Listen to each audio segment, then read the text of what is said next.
வசனங்களின் படி இருக்கிறதா?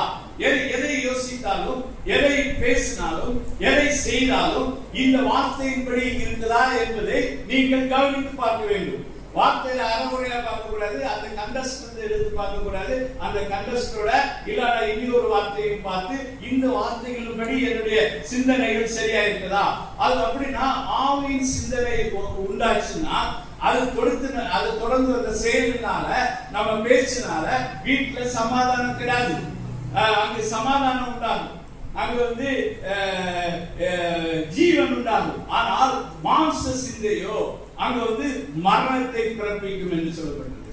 சோ மாம்ச சிந்தனை நமக்குள்ள உருவாயிடுச்சுன்னா நம்ம இன்னைக்கு ஒரு எண்ணம் நமக்குள்ள வருது, இந்த இடத்துக்கு போகணும் அப்படின்னு சொல்லிட்டு ஒரு உங்களை தூண்டுது.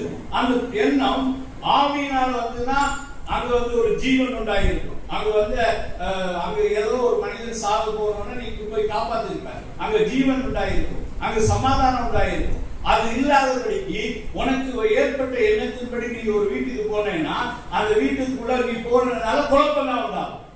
அங்க ஆவியின் சிந்தனைக்கு பதிலாக மாம்ச சிந்தனை இருக்குது.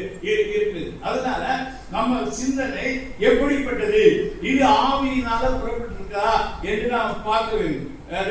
2 தீமோத்தேயு 3ஆம் அதிகாரம் 16-17 வசனங்க.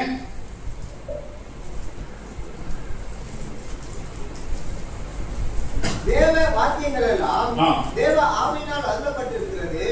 தேவனுடைய மனுஷன் எந்த நற்கிரியையும் செய்ய உள்ளவனாகவும் இருக்கும்படியாக அவைகள் உபதேசத்துக்கும், கடிந்து கொள்ளுதலுக்கும், சீர்திருத்தலுக்கும், நீதியை படிப்புதலுக்கும் பிரயோஜனம் உள்ளவைகளாக இருக்கிறது. பாத்தீங்களா?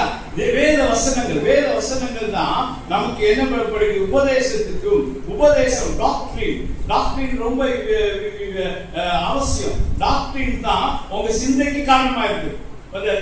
டாக்டரின் நீங்க எந்த டாக்டரினை ஃபாலோ பண்றீங்க அப்படிங்கிறது மிக மிக முக்கியம். கொள்கை அப்படி சொல்லுவாங்க. அந்த கொள்கை, கோட்பாடு, அதாவது doctrine. What is my doctrine? What is the doctrine for my life? என் லைஃப்க்கு நான் ஏற்றுக்கொண்ட டாக்டரின் எது அப்படிங்கிறது ஒரு தெளிவு உங்களுக்கு இருக்கணும். அந்த டாக்டரின் படி தான் உங்க சிந்தை இருக்க வேண்டும். சிந்தை அந்த டாக்டரின் மிக மிக முக்கியம். அதை நீங்க பார்க்க வேண்டும். அதுக்கடுத்து கலந்து கொள்வதற்கும் சீர்திருத்தத்துக்கும் அது ரிப்ரூவ் பண்ணும்.